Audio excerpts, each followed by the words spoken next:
स्वागत है आपका। मैं हूं आपके साथ अनुज श्रीवास्तव। और कोरोना की तीसरी लहर का ऐलान बच गया है।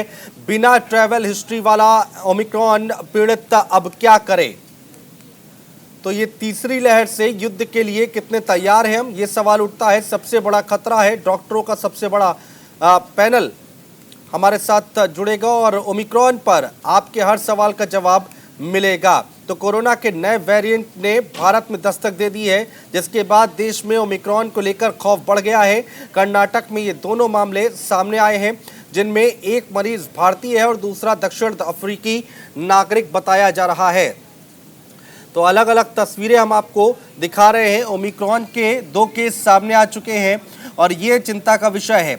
दिल्ली की तस्वीरें देखिए। कर्नाटक में 2 केस हमारे सामने आए हैं। विदेश से आने वाले 12 लोग संक्रमित बताए जा रहे हैं। ये दिल्ली की हम बता रहे हैं आपको खबर।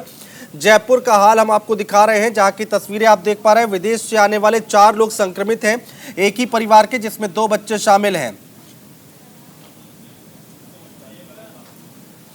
और भारत में ओमिक्रॉन की दस्तक के बाद हड़कंप मच गया है। मुंबई में दक्षिण अफ्रीका से आए 9 लोग कोविड पॉजिटिव कोरोना संक्रमितों में ओमिक्रॉन की जांच जारी है। तो ओमिक्रॉन वायरस इसमें है, इन लोगों में है या नहीं है, ये जांच लगातार की जा रही है।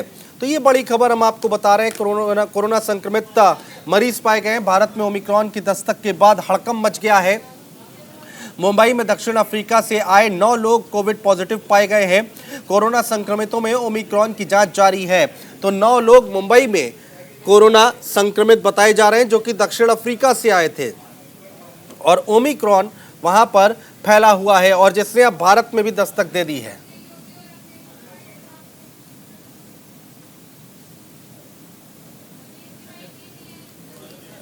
पिछले 24 घंटे के अंदर हमारे देश में 2 ओमिक्रॉन वेरिएंट के केस हमारे इस नेटवर्क के द्वारा डिटेक्ट किए गए कर्नाटक में।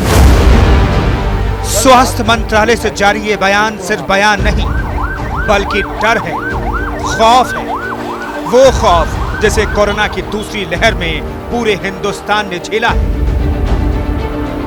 जिस दर्द को पूरे देश ने सहा है, जिस तकलीफ को पूरे मुल्क ने महसूस किया है, ये उसी दर्द, उसी तकलीफ की आहट है।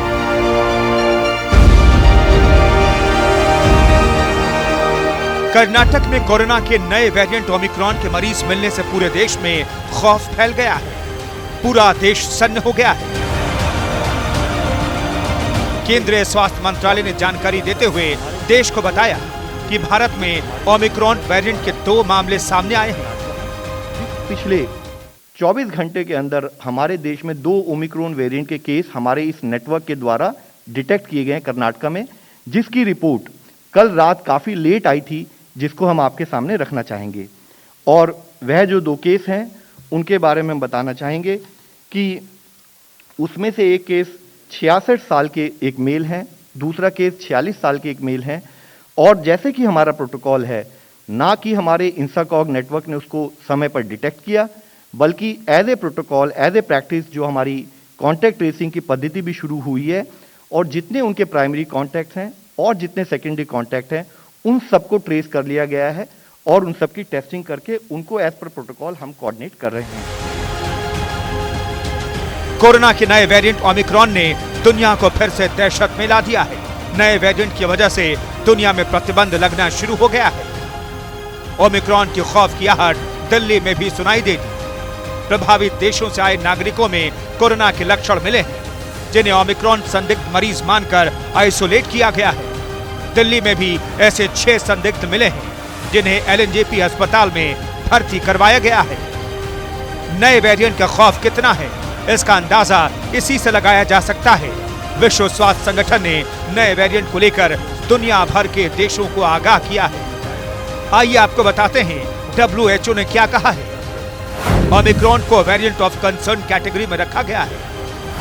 गंभीर बीमारी से ग्रस्त लोगों पर खतरा ज्यादा है। गंभीर बीमारी से ग्रस्त वरिष्ठ नागरिकों को यात्रा न करने की सलाह दी गई है। कोविड प्रोटोकॉल का पालन करने के लिए कहा गया है। ओमिक्रॉन के बढ़ते संक्रमण पर विशेषज्ञों ने चिंता भी जाहिर की है। डॉक्टरों का कहना है कि ओमिक्रॉन वेरिएंट कोविड-19 के दूसरे सभी वेरिएंट की तुलना में तेजी से फैलता है।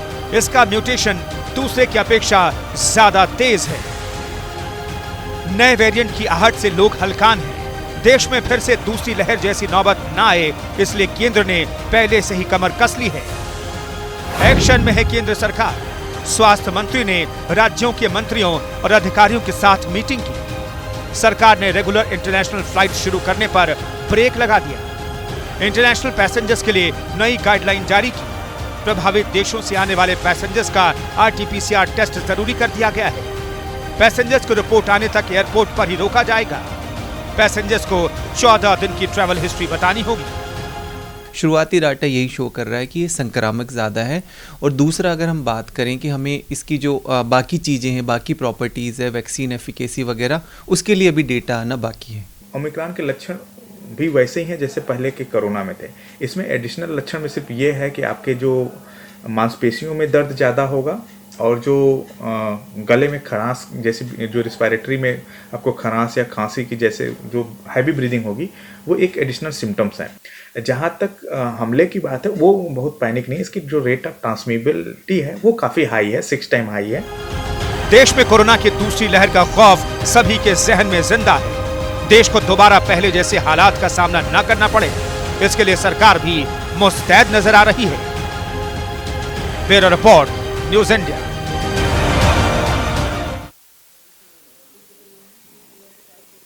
तो भारत में भी ओमिक्रॉन की दस्तक हो गई है और उसके बाद अब टेंशन ज़्यादा बढ़ गई है, क्योंकि जैसे ही हमने दूसरी लहर देखा था, किसी को कुछ समझ में नहीं आ रहा था। रातों रात चीज़ें बदल गई थी, तस्वीर बदल गई थी। ऑक्सीजन की कमी, दवाइयों की कमी, और लोगों को बहुत परेशान होना पड़ा था।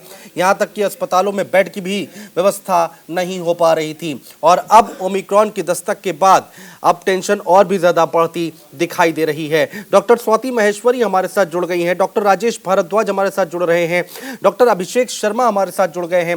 उनसे बात करेंगे और समझने की कोशिश करेंगे कि आखिर अब आने वाले वक्त में कितना खतरा बरकरार है, कितनी मुश्किलें हमें और झेलनी पड़ सकती हैं।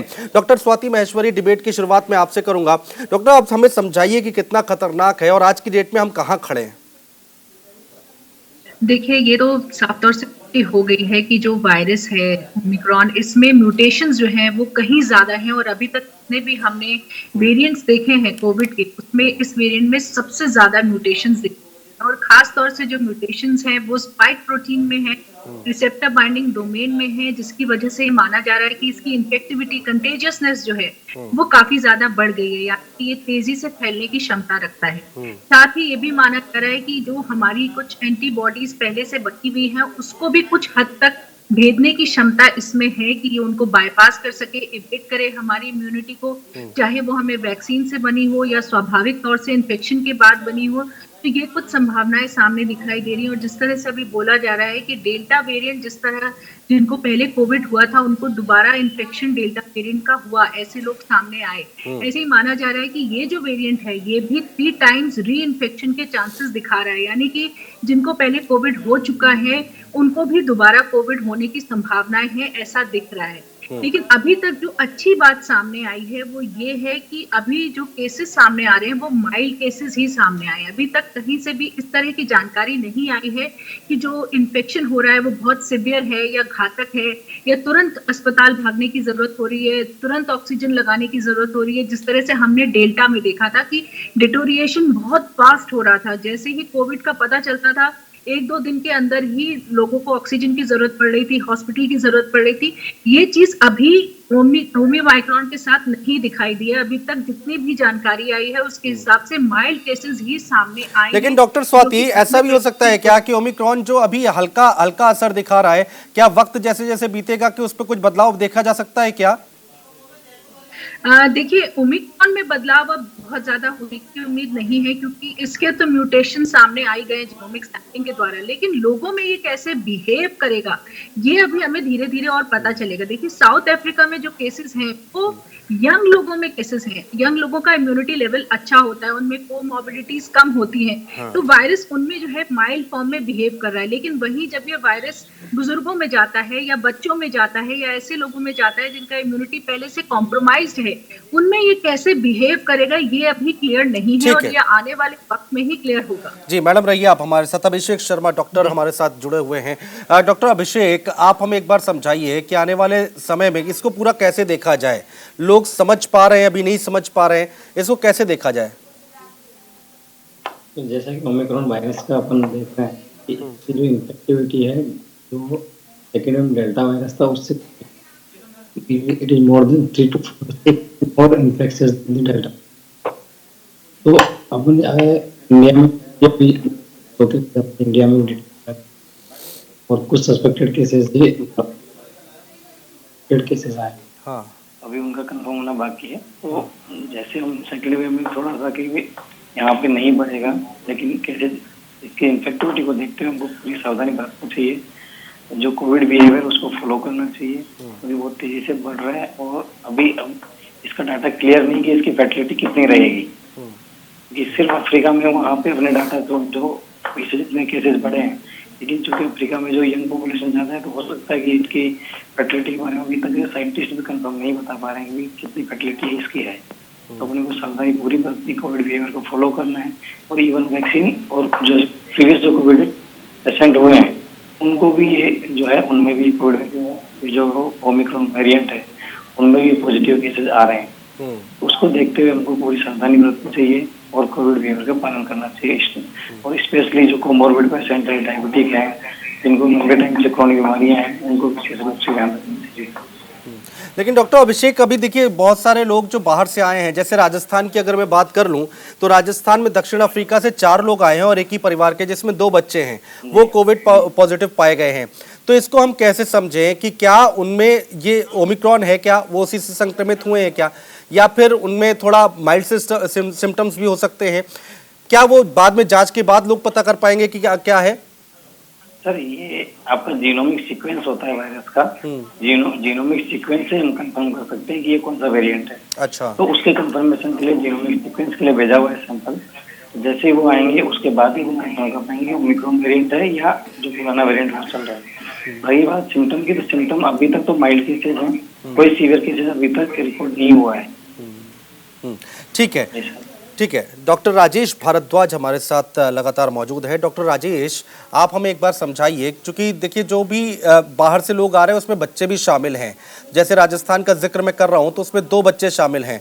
तो ये वेरिएंट बच्चों के लिए कितना खतरनाक साबित हो सकता है?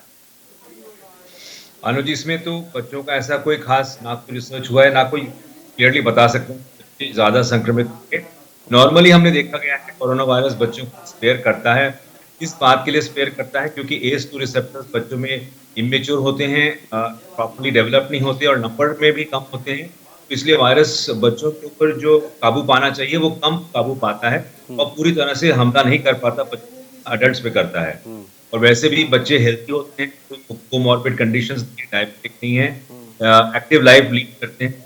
तो ज्यादातर बच्चों में काफी माइल्ड रहती है, अगर हो भी तो बहुत रेयर होता है बच्चों में। अगर बीमारी कुछ लंबी खिंच जाए या बच्चे में और कोई प्रॉब्लम हो तो कुछ इम्यून सिंड्रोम आ जाता है बच्चों में, जिसकी वजह से कुछ दवाइयां देनी पड़ती हैं। लेकिन ज्यादातर हमने देखा गया है कि बच्चे माइल्ड डिजीज ही होती है बच्चों को। जी जी, बच्चों हल्का। लेकिन ये चर्चा हम लोग इसलिए कर रहे हैं क्योंकि लोग जो है ना आजकल लापरवाह बहुत हो गए हैं और ओमिक्रॉन आ रहा है हमारे देश में, ऐसे केसेस मिल रहे हैं, तो ये अच्छे संकेत नहीं है आगे आने वाले वक्त के लिए। तो ग्राउंड से हमारे संवाददाता मुंबई से हमारे साथ जुड़ गए हैं और हम सब जानते हैं कि जब सेकेंड वेव आई थी तो मुंबई का क्या कुछ हाल था। तो शुभम मेरे संवाददाता मुंबई से जुड़ गए हैं, वो बताएंगे कि आखिर वहाँ पर किस तरह की तैयारियाँ हैं। शुभम, मुंबई का क्या कुछ हाल है? चूंकि वहाँ पर भी 8 लोग के आसपास, 8 या 9 लोग बता रहे हैं कि बाहर से आए हैं और वो संक्रमित पाए गए हैं। जी बिल्कुल अनुज जी, पिछले कुछ दिनों के आंकड़ों की बात करें तो साउथ अफ्रीका और जो जोखिम भरे वाले देश है वहां से मुंबई में तकरीबन 8 से 9 लोग आए हैं जिनकी जांच की गई है और उनके सैंपल जो है जांच के लिए भेजे गए हैं। लेकिन अभी तक इसके अंदर ओमिक्रॉन वायरस होने की पुष्टि नहीं की गई। लेकिन आपने कहा कि तैयारियां बिल्कुल महाराष्ट्र सरकार ने किस तरह से कमर की है। कल शाम एक और फरमान जारी कर दिया महाराष्ट्र की सरकार ने कि जो डोमेस्टिक फ्लाइट पकड़ना चाहते हैं या घरेलू अंतर्राष्ट्रीय हवाई जहाज का सफर करना चाहते हैं तो उनके पास 72 घंटे का पहले का नेगेटिव PCR रिपोर्ट होना अनिवार्य है। इसी के साथ डबल वैक्सीन लगाए होने चाहिए और डबल वैक्सीन होने के बावजूद भी उसके पास 72 घंटे की नेगेटिव कि RT-PCR होगा, माफ कीजिएगा, तो ही वो एक से तक हवाई मार्ग के द्वारा सफर कर सकते हैं। साथ ही इसके साथ जो भी मुंबई में आएगा, अगर उसके पास RT-PCR की रिपोर्ट नहीं होगी तो उसकी वहाँ पे जांच की जाएगी। अगर कोरोना पॉजिटिव पाया जाए तो क्वारंटीन सेंटर भेज दिया जाएगा। 7 दिन उसे घर पर रहना होगा, 7 दिन क्वारंटीन सेंटर में रहने का ये आदेश कल महाराष्ट्र सरकार ने बीती शाम जो है वो जारी कर दिया है। जी ठीक है डॉक्टर स्वाति, वैक्सीन का कितना असर हो रहा है इस पर? क्या वैक्सीन, क्योंकि लोगों ने सोच लिया कि हमने 2 डोज लगवा ली है वैक्सीन की तो हमें कोरोना नहीं होगा, और ये तो नया वेरिएंट है, बता रहे कि और ज्यादा खतरनाक है। देखिए अनुज जी, मैं अमेरिका की को लेकर के बहुत की वजह से हम भी हैं। क्योंकि हमने कोवैक्सीन और वैक्सीन लगाई और खास वैक्सीन जो है वो की जो पूरा वायरस होता है पूरे वायरस को लेकर बनाई गई है, जबकि RNA फाइजर से वो केवल जीनोमिक पार्ट वेरिएंट्स पे उतनी असरदार नहीं, जबकि हमारी जो अपनी वैक्सीन वो वेरिएंट पे ज्यादा अच्छा असर। साथ ही देखा जाए कि स्टडीज हैं, चाहे कोई भी वैक्सीन आपने लगवा, स्टडीज हैं वो एक साफ तौर से बता रहे हैं वैक्सीन लगवाते उनके संभावनाएं कम हो जाती है, तो ट्रांसमिशन कम हो जाता है। हाँ। अगर हमें सुरक्षा दे रही है तो भी हम वैक्सीन बचाती है। अगर हम आएंगे तो अगर होता भी है कोरोना से हम इन्फेक्टेड तो बहुत ज्यादा माइल्ड फीवर रहेगा, माइल्ड बीमारी होगी, ठीक है मैडम, नहीं होगी। ठीक है मैडम। डॉक्टर राजेश भारद्वाज, आप जैसे अभी क्या करना चाहिए और क्या नहीं करना चाहिए, जैसे बाहर से जो लोग आ रहे हैं ये चुनौती बहुत बड़ी है। पिछली बार हमने देखा सेकेंड वेव में कि क्या कुछ तस्वीर निकलकर सामने आई है, तो इस बार अब जो लोग बाहर से आ रहे हैं किससे कौन मिला है, बहुत सारी चीजें ध्यान में रखने की जरूरत है यहाँ पर लोगों को। अनुज जी सही कहा आपने, यो पहले भी हमने देखा था, एक बार एक नया स्ट्रेन आता है जिस तरह से हमारी वर्ल्ड ग्लोब होती है, बड़ा मुश्किल है इसका स्प्रेड रोकना। जैसे हमने देखा था कि अल्फा डेल्टा वेव इस तरह से स्प्रेड हुई थी तो बड़ा मुश्किल था रोकना। उसमें भी उसके कारण होते हैं। एक तो प्री सिम्टोमेटिक, अगर आप हवाई जहाज में किसी के साथ आए हो, एक पॉजिटिव था, आपने इन्फेक्शन कैच की, जब तक आप लैंड करोगे और अगर आप पॉजिटिव हो गए, आपका RT-PCR तो नेगेटिव आएगा, क्योंकि वायरल लोड को बढ़ने में 2-3 दिन लगेंगे और 2-3 दिन के बाद वो आपका पॉजिटिव होना था, लेकिन आपने टेस्ट कराया एयरपोर्ट में, आपका नेगेटिव आया, आप घर चले गए। 2-3 दिन के बाद जब आप पॉजिटिव निकले तब तक आपने 10, 15, 20, 100 लोगों को इन्फेक्ट कर चुके हो। और इस तरह से ये वायरस जो म्यूटेंट स्ट्रेन है ये स्प्रेड करता है, क्योंकि इसको कुछ हद तक डिटेक्ट कर सकते हैं और कुछ हद तक नहीं डिटेक्ट कर सकते। तो जो माइल्डली सिम्टोमेटिक है या एसिम्टोमेटिक है उनको डिटेक्ट करना कभी कभी मुश्किल हो जाता है। अगर प्री सिम्टोमेटिक स्टेज में है तो RT-PCR आपका फॉल्स नेगेटिव आएगा और वो 2-3 दिन के बाद ही पॉजिटिव आएगा। वायरस के वैक्सीन की एक बड़ी इंटरेस्टिंग बात ये है कि जो mRNA, जो मैसेंजर RNA टेक्निक के ऊपर वैक्सीन बने हैं, वो मॉडर्ना और फाइजर और बाकी कंपनीज जो इस तरह के वैक्सीन बनाती हैं, उनका दावा है कि कोई भी स्ट्रेन आ जाए, हमको उसका जीनोमिक सीक्वेंस दीजिए, हम 2-3-4 हफ्ते में उसका एक नया वैक्सीन निकाल देंगे जो कारगर होगा। और आपको ध्यान होगा अल्फा वेरिएंट जब आया था और डेल्टा वेरिएंट के टाइम भी उन्होंने क्विकली रैंप अप करके अपने रिसर्च में नए वैक्सीन तैयार कर दिए थे, लेकिन तब पता चला कि पुराना वैक्सीन काम कर रहा है, तो इसलिए वो नए वैक्सीन उन्होंने लॉन्च नहीं किए कि उनकी जरूरत नहीं पड़ी। अब भी ओमिक्रॉन वायरस के खिलाफ और म्यूटेंट के खिलाफ ये पूरा रिसर्च जारी है और वो भी कह रहे हैं, अभी भी कह रहे हैं मैन्युफैक्चरर्स कि कुछ टाइम में अगर लेकिन डॉक्टर राजेश, तो हम वैक्सीन बना हाँ डॉक्टर राजेश, अगर नई वैक्सीन बनती है तो जिन्होंने डोज ले रखी है उसका क्या उनको फिर से दोबारा पूरी डोज लेनी पड़ेगी? ये इसके ऊपर डिपेंड करेगा कि पुराने वैक्सीन इस म्यूटेंट स्ट्रेन के खिलाफ काम करते हैं कि नहीं। ये शक जताया है WHO से लेके बाकी वायरोलॉजिस्ट और एपिडेमियोलॉजिस्ट ने, क्योंकि इसके स्पाइक प्रोटीन के ऊपर 30 से ज्यादा म्यूटेशन है। एक बहुत रियल फियर, एक डर है कि शायद पुराने वैक्सीन इसके खिलाफ ना काम करें और एक नया वैक्सीन बनाना पड़े, वो चाहे बूस्टर के डोज के तरह काम करे, शायद वो अलग किस्म का वैक्सीन हो, लेकिन सारे मैन्युफैक्चरर्स, वायरोलॉजिस्ट और हेल्थ केयर वर्कर्स कुछ टाइम मांग रहे हैं कि अभी हम क्लियरली नहीं बता सकते। शक है, लेकिन हम डेफिनेटली नहीं बता सकते कि पुराने वैक्सीन इसके खिलाफ काम करेंगे कि नहीं। ठीक है। और ये भी है हाँ। कि जैसे अल्फा वेव दौड़ी थी और भागी थी और बंद हो गई थी, ये भी ऐसे हो सकता है कि ओमिक्रॉन जैसे डेल्टा फैली थी, ओमिक्रॉन शायद वैसे ना फैले, क्योंकि वायरस का बिहेवियर बड़ा अनसर्टन रहता है। कभी कभी ये पीटर आउट कर जाता है और कभी कभी लार्ज पॉपुलेशन और वैक्सीनेटेड पीपल को देख के वो स्प्रेड नहीं कर पाता और उसका जो फैलना है वो रुक जाता है। तो अभी वेट एंड वॉच है और वही जो एडवाइस बताया गया है, social distancing, hand washing and keeping at home. इस पर हम बात करते हैं डॉक्टर राजेश, हम इस पर आएंगे, इस पर बात करेंगे क्योंकि लोग लापरवाही कर रहे हैं। शुभम, मैं आता हूं आपके पास, डॉक्टर अभिषेक आपके पास भी आता हूं, लेकिन राजस्थान से जुड़ी खबर बता दें। दक्षिण अफ्रीका से आए 4 लोग कोविड पॉजिटिव पाए गए हैं। जयपुर के एक ही परिवार के सदस्य हैं। सभी 4 लोग कोरोना संक्रमितों में 2 बच्चे भी शामिल हैं। कुछ दिन पहले ही दक्षिण अफ्रीका से जयपुर लौटा था ये पूरा परिवार और ओमिक्रॉन की आशंका के मद्देनजर स्वास्थ्य विभाग थोड़ा टेंशन में है, चिंतित है, क्योंकि ओमिक्रॉन अगर पाया जाता है तो ये अच्छे संकेत नहीं होते हैं। हालांकि बहुत ज्यादा बड़े सिम्टम्स नहीं दिखा रहा है, माइल्ड सिम्टम्स दिख रहे हैं। जो लोग भी कोरोना पॉजिटिव जो बाहर से आए हुए हैं, तो ये इसके बीच में थोड़ी राहत भरी खबर हो सकती है। तो चर्चा जारी रहेगी, यहां पर रुक रहे कुछ देर के लिए।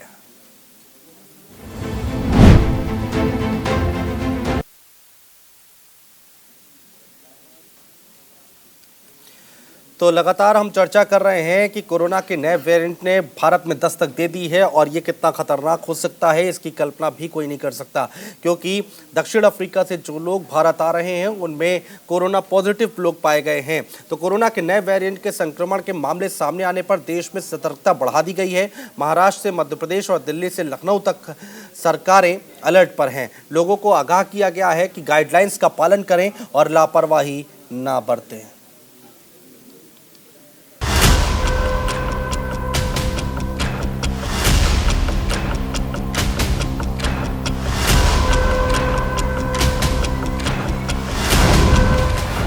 नए दानव से दहशत में दुनिया। दिल्ली मुंबई में खौफ की दस्तक। डेल्टा से भी डबल घातक ओमिक्रॉन। आ गया नया वेरिएंट, सावधान इंडिया।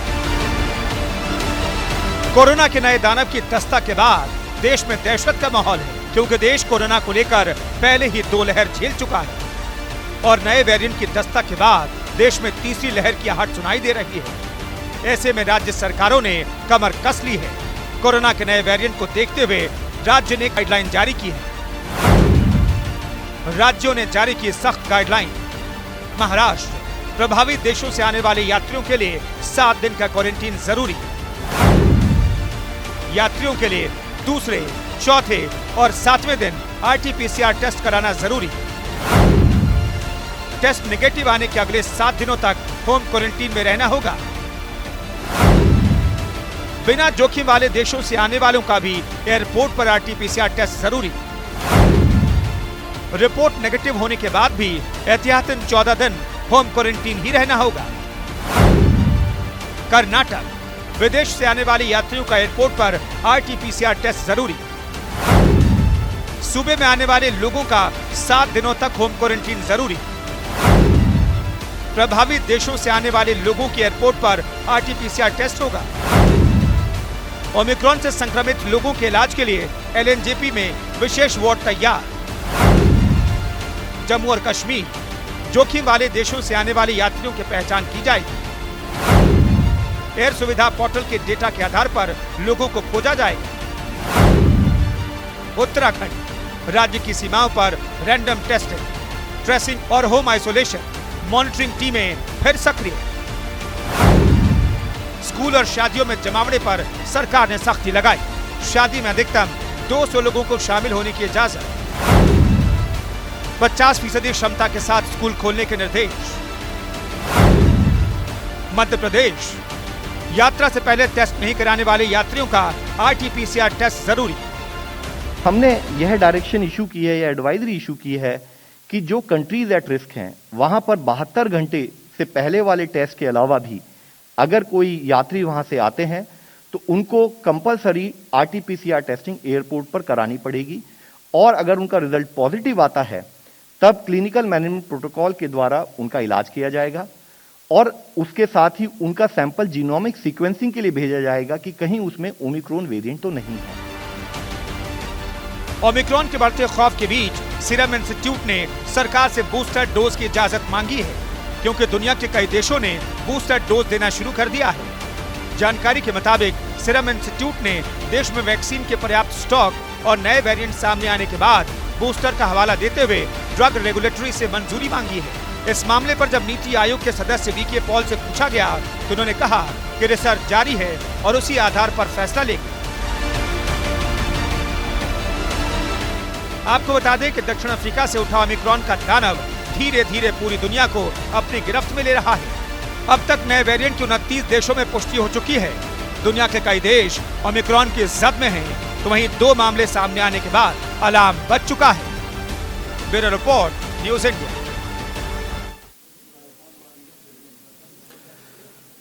तो इस अहम खबर पर लगातार हम चर्चा कर रहे हैं। खास पैनल, बड़ा पैनल हमारे साथ लगातार जुड़ा हुआ है। डॉक्टर स्वाति महेश्वरी हमारे साथ है, डॉक्टर राजेश भारद्वाज जी हमारे साथ हैं, मुंबई से शुभम पांडे हमारे सहयोगी हमारे साथ जुड़े हुए हैं, डॉक्टर अभिषेक शर्मा हमारे साथ जुड़े हुए हैं। मुंबई चलते हैं। सबसे पहले शुभम पांडे, मुंबई का हाल हमने देखा था और यहाँ पर सरकारें और शासन तो अपनी तरफ से कोशिश करता है, गाइडलाइंस जारी की जाती है, लेकिन सबसे पहले जिम्मेदारी तो हम ही लोगों की है। मुंबई में क्या ये देखने को मिल रहा है क्या?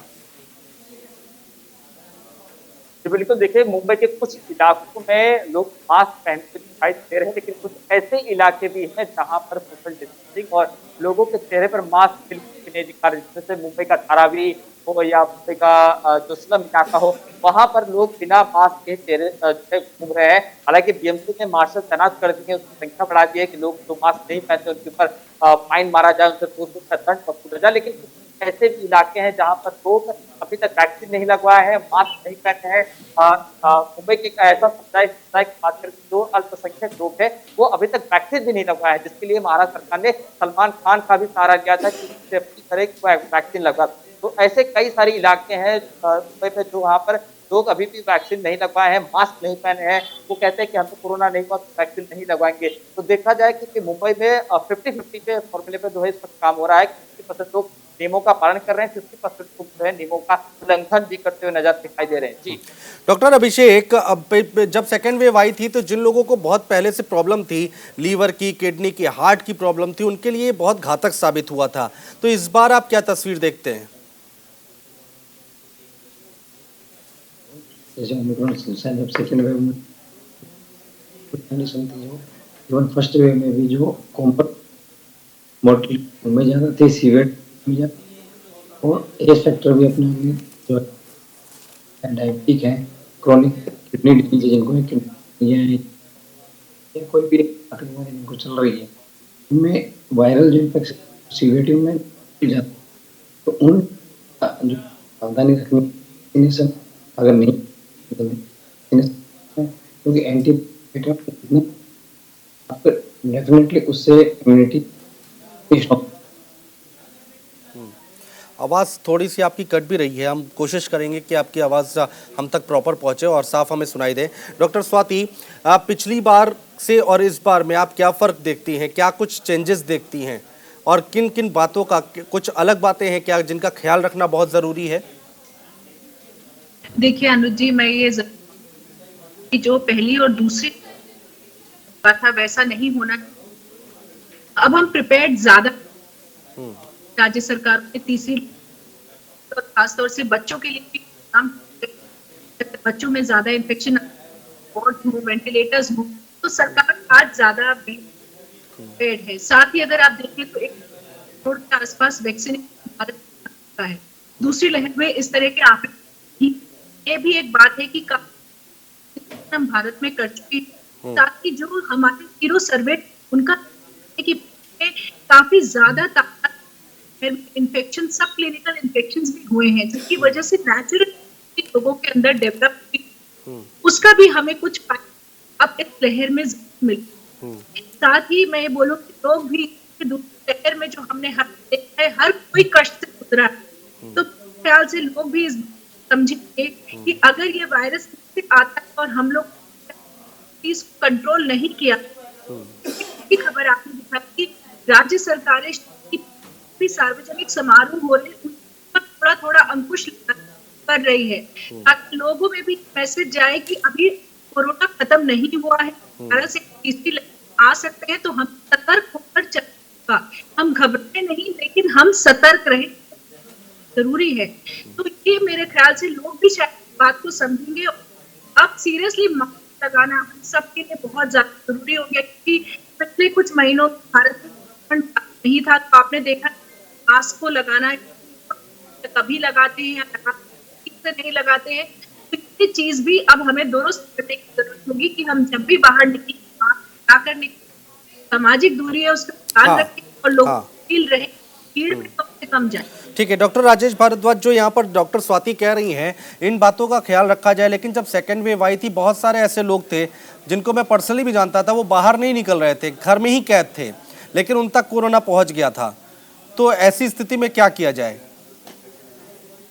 अनुजी, वो तो हुई था, डेल्टा वेव जब आई थी तो उसका ट्रांसमिसिबिलिटी इतनी ज़्यादा थी और हमने वार्निंग इशू की थी कि काफ़ी हद तक लोग जो घर में बैठे वो भी इन्फेक्ट हुए थे। इन्फेक्ट नॉर्मली हुए थे, कोई कुरियर आया वहाँ से या कोई फैमिली मेम्बर आया उनसे, या कोई एसिम्प्टोमेटिक बच्चा है, आपने सोचा उसको कोई बीमारी नहीं है, वहाँ से इन्फेक्शन कैरी की।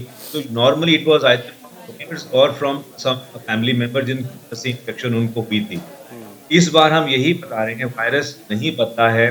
जैसे आप पूछ रहे थे कि वो कोमॉर्बिड कंडीशन वही रहेंगी, वही ओबेसिटी, वही डायबिटीज, वही किडनी डिजीज, वही कीमोथेरेपी एजेंट और लंग डिजीज अगर आपको है तो आप ज़्यादा है इस इन्फेक्शन से, आपको ज़्यादा ध्यान रखना चाहिए। दूसरी चीज़ हम बताते हैं कि आपने वैक्सीन जो लिया है वो डबल डोज लेनी चाहिए, और विंटर सीजन में हम इस साल रेकमेंड कर रहे हैं कि आप फ्लू वैक्सीन भी लगाएं। ये ना हो कि आपको नॉर्मल कॉमन इन्फ्लुएंजा हो, आपकी इम्यूनिटी कम हो और आपको कोरोना वायरस कैच करने की इन्फेक्शन बढ़ जाए, तो वो भी ध्यान रखना है आपने। Normal practical safe social behaviour follow करने हैं, जो हम 1.5 साल से बता रहे हैं, साल होने वाले हैं उस बात को। और वही हैंड वॉश करनी है, हैंड सैनिटाइजर यूज करना है, पब्लिक प्लेस में मास्क पहनना बहुत जरूरी है और क्राउडेड प्लेसेस को अवॉइड करें। अच्छा डॉक्टर अभिषेक, आपको क्या लगता है, क्योंकि लोग क्या है ना कि आजकल बड़े लापरवाह हो गए हैं, अगर ऐसी कोई बात है तो प्लीज़ उसको क्लियर कीजिए, चूंकि आप लोग डॉक्टर्स हैं और आप लोगों की बात जब जनता के बीच में जाएगी, ऑडियंस के बीच में जाएगी, तो उसको वो सीरियसली लेंगे। तो डॉक्टर अभिषेक, हम आपसे समझना चाहते हैं कि जो सेकेंड वेव आई थी, क्या वैसी भयानक स्थिति भी बन सकती है क्या? ऐसे कुछ आसार हो सकते हैं क्या?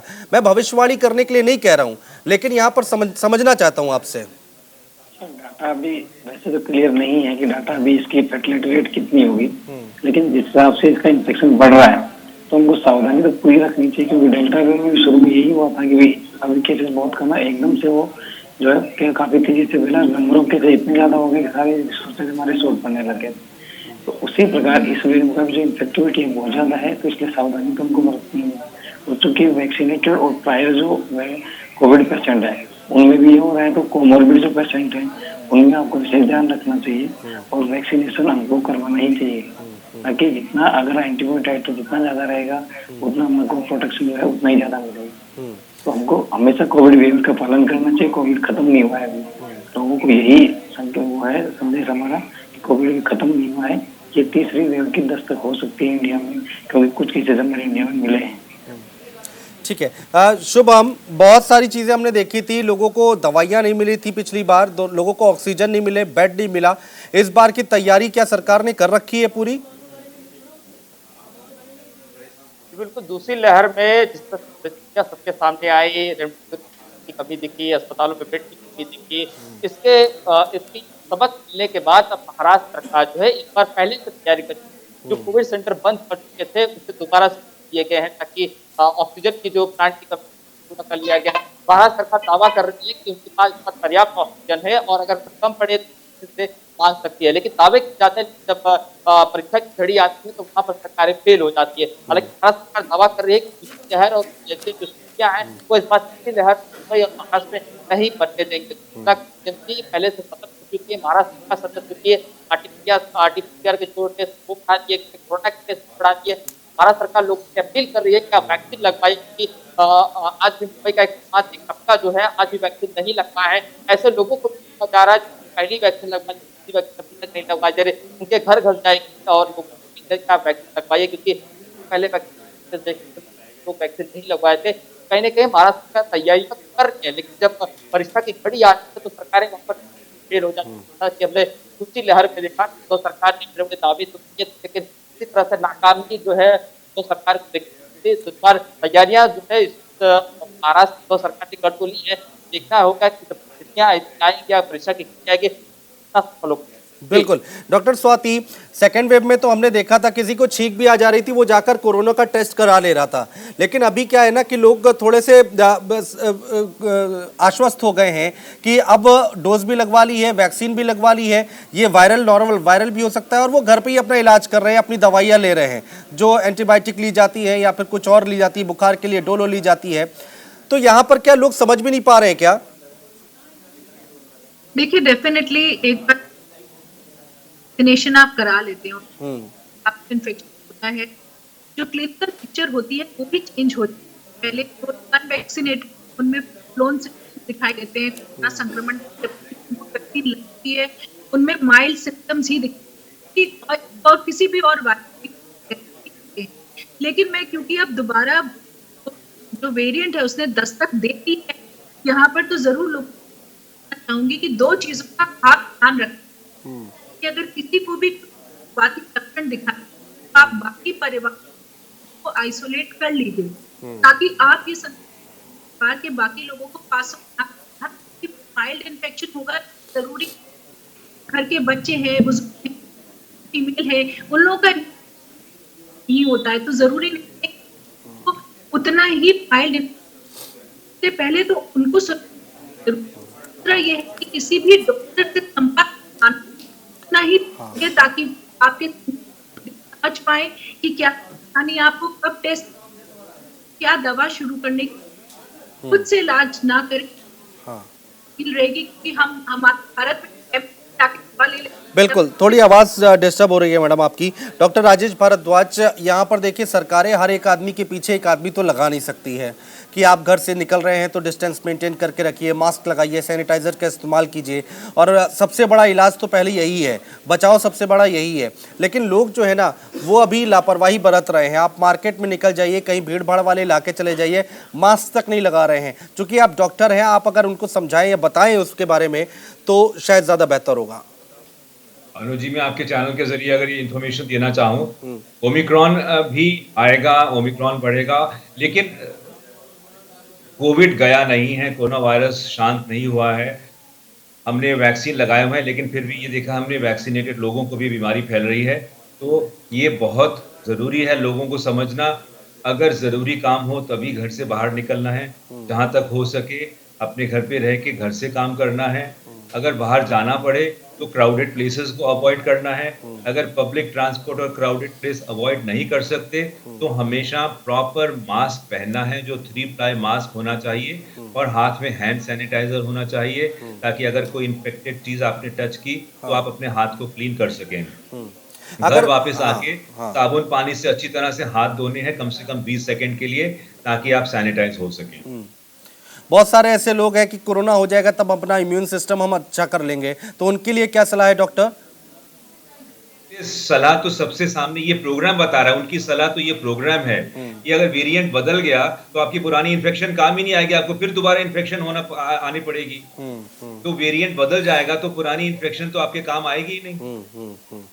अच्छा डॉक्टर अभिषेक, मैं आपसे ये समझना चाह रहा था कि जिन लोगों को कोविड हो रखा है, जो अभी कोविड से बाहर आ गए हैं, स्वस्थ हो गए हैं, बहुत सारे ऐसे लोग हैं जिनकी एज ज़्यादा है, 60 साल है, 70 साल है, और वो सकुशल उन्होंने पूरा पीरियड निकाल लिया है, और अब ये कितना खतरनाक हो सकता है उनके लिए अगर दोबारा होता है उनको कोविड? तो जिनको पहले कोविड हुआ है और जो सीवियर केसेस जो रिकवर किए हैं उनमें डेफिनेटली कहीं कहीं लंग फंक्शन जो है अभी भी कॉम्प्रोमाइज हुआ है।